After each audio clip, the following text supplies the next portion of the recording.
ஓம் சாய்ராம். சாய்ராம் எல்லாருக்கும் வணக்கம். இப்போது நம்ம வந்திருக்க இடம் எங்கே இருக்குதுன்னு பார்த்தீங்கன்னா, ஷிரடியில் அப்பா குல்கர்னி அவங்களுடைய ஜென்ரேஷன் இருக்கிற வீட்டுக்கு தான் நம்ம வந்திருக்கோம். குல்கர்னி, இந்த அப்பா குல்கர்னியை வந்து பார்த்திங்கன்னா நம்மளுடைய சாய் சச்சரித்திரத்தில் அத்தியாயம் 33 சொல்லியிருப்பாங்க.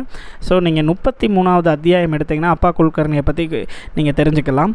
அப்பா குல்கர்னி அப்படின்னு சொன்னாலே நிறைய பேர் வந்து பார்த்திங்கன்னா நாங்கள் பிக்ஷாவா காலையில் கூப்பிட்டு போவோம். அப்போது நாங்கள் பாபா பக்தர்கள் 5 வீடு, பாபா பிக்ஷா எடுத்த வீடு எல்லாமே நாங்கள் காட்டும்போது எல்லோரும் எங்ககிட்ட கேட்குறது, குல்கர்னி வீட்டை காட்டுங்க, குல்கர்னி என்ன அவ்வளோ மோசமானவரா, ஏன் இப்படி பாபாவை இது பண்ணார் அப்படி தான் கேட்பாங்க. ஆக்சுவலாக வந்து பார்த்திங்கன்னா இந்த வீடியோ மூலமாக நான் சொல்லிக்கிறது என்னென்னா, குல்கர்னி வந்து பார்த்திங்கன்னா ரொம்ப ரொம்ப ரொம்ப ரொம்ப ஒரு நல்ல பாபா பக்தர். அவர் வந்து பார்த்திங்கன்னா ஷிரடியிலே சத்கதி அடைஞ்சவர். நம்ம குல்கர்னி சினிமாவிலையும் நாடகத்திலையும் ஒரு மசாலாவாக குல்கர்னின்ற ஒரு டிவோட்டியை வந்து தப்பான கேரக்டராக அவங்க காட்டிடுறாங்க. ஆனால் குல்கர்னி வந்து ரொம்ப ரொம்ப ஒரு நல்ல கேரக்டர். இப்போ வந்து குல்கர்னி அவங்க ஜென்ரேஷன் இருக்கிற வீட்டுக்கு தாங்க வந்திருக்கோம். குல்கர்னி வந்து பார்த்திங்கன்னா குல்கர்னி வந்து ஷிரடியோடைய ஒரு அதிகாரியாக இருக்கார். அது மட்டும் இல்லாமல் இவர் வந்து பார்த்திங்கன்னா பாபாவுடைய ஒரு நல்ல பக்தர். ஒரு முறை இவருக்கு வந்து பார்த்திங்கன்னா ஒரு கேஸ் போட்டுறாங்க. இந்த மாதிரி குல்கர்னி வந்து பணம் வந்து கையாடர் பண்ணிடுறாரு, பணம் வந்து ஷிரடி நகர் பஞ்சாயத்துடைய பணத்தை எல்லாத்தையும் அவர் திருடிடுறாரு அப்படின்னு சொன்னோடனே பார்த்தீங்கன்னா ஷிரடி மக்கள் எல்லாருமே இவரை வந்து ரொம்ப கேவலமாக பேசுகிறாங்க.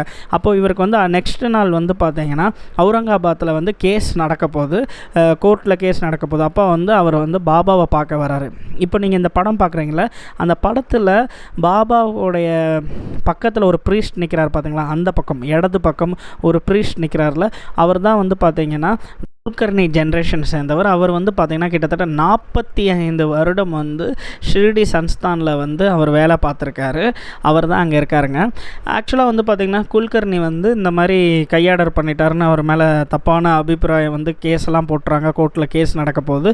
அப்போ அவர் பாபாவை பார்க்க போகிறார். பாபா, இந்த மாதிரி எல்லாரையும் நான் தப்பாக பேசுகிறாங்க, உங்களுக்கு தெரியும் நான் எந்த தப்பும் பண்ணலை அப்படின்னோடனே பாபா என்ன சொல்லுவார்னா, நீ வந்து கோர்ட் கேஸில் அந்த கேஸ் அட்டன் பண்ணுறதுக்கு முன்னாடி நீ நிவாசாவில் இருக்கிற அர்த்தநாதீஸ்வரர் கோவிலுக்கு போகணும்னு பாபா சொல்லுவார்.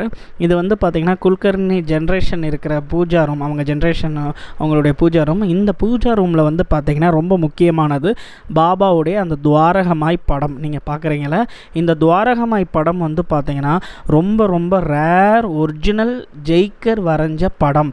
அந்த படத்தை தான் இவங்க வந்து அவங்களுடைய வீட்டில் வச்சுருக்காங்க. இந்த படம் நம்ம எங்கே பார்க்கலான்னு பார்த்தீங்கன்னா ஷிரடியில் மியூசியத்தில் இந்த படம் இருக்குது. இந்த படம் தான் ஷாம்ராவ் ஜெய்கர் வரைஞ்சது. நம்மளுடைய குல்கர்னியும் என்ன செய்வார்னா, பாபா சொன்னது போல் அந்த கோர்ட் கேஸ் நடக்கிறதுக்கு முன்னாடி அவர் வந்து பாபா சொன்னது போல் அவர் வந்து நிவாசாவில் இருக்க அர்த்தநாதீஸ்வரர் கோவிலுக்கு போவார். அந்த கோவிலுக்கு போயிட்டு அவர் திரும்ப கோர்ட்டுக்கு போகிறப்போ அவர் குற்றமற்றவர் அப்படின்னு சொல்லி நிரூபணமாகுது. அப்புறம் ஷிரடி ஊர் மக்கள்லாம் அவரை வந்து பயங்கரமாக கிராண்டாக வெல்கம் பண்ணி கூப்பிட்டு வருவாங்க.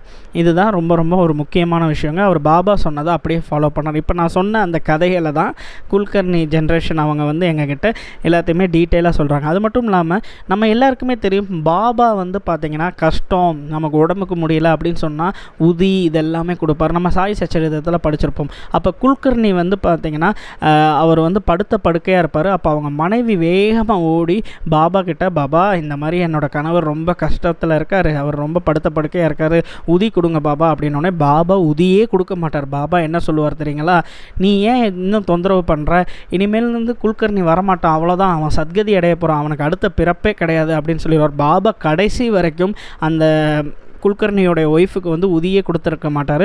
குல்கர்னியும் இறந்து போயிடுவார். இதை எல்லாமே வந்து பார்த்திங்கன்னா இவர் எங்களுக்கு டீட்டெயிலாக சொல்கிறார். இப்படிப்பட்ட ஒரு குல்கர்னி, அப்பா குல்கர்னியை வந்து பார்த்திங்கன்னா நம்ம சினிமாவை பார்த்து, அது மட்டும் இல்லாமல் நாடகங்கள் இதெல்லாம் பார்த்து அவரை வந்து ரொம்ப தப்பான கண்ணோட்டத்தில் தப்பாக பேசுகிறோம். இதை தான் இவர் வந்து எங்ககிட்ட ரொம்ப டீட்டெயிலாக சொன்னார். இப்படி நம்ம செய்யக்கூடாது. அது மட்டும் இல்லாமல் நிறைய விஷயங்கள், இவர் 45 வருஷம் வேலை பார்த்தாரு. அது மட்டும் இல்லாமல் குல்கர்னியோடைய பொண்ணு தான் வந்து பார்த்திங்கன்னா பாபாவுக்கு சமாதி மந்திரில் நெய்வேத்தியம்லாம் பண்ணுவாங்க. அதுக்கடுத்து அவங்களுக்கு பிறகு கல்பனா குல்கர்னி, ஃபஸ்ட்டு கங்குபாய் குல்கர்னி வந்து நெய்வேத்தியம் பண்ணாங்க. அவங்களுக்கு அப்புறம் அவங்க பொண்ணு கல்பனா குல்கர்னி பாபாவுக்கு சமாதி மந்திரில் 4 ஆரத்திக்கு நெய்வேத்தியம் பண்ணுறாங்களா, அந்த நெய்வேத்தியம்லாம் இவங்க தான் ப்ரிப்பேர் பண்ணி கொண்டு போவாங்க. மீண்டும் அடுத்த லீலாவில் பார்க்கலாம். ஜெய் சாய்.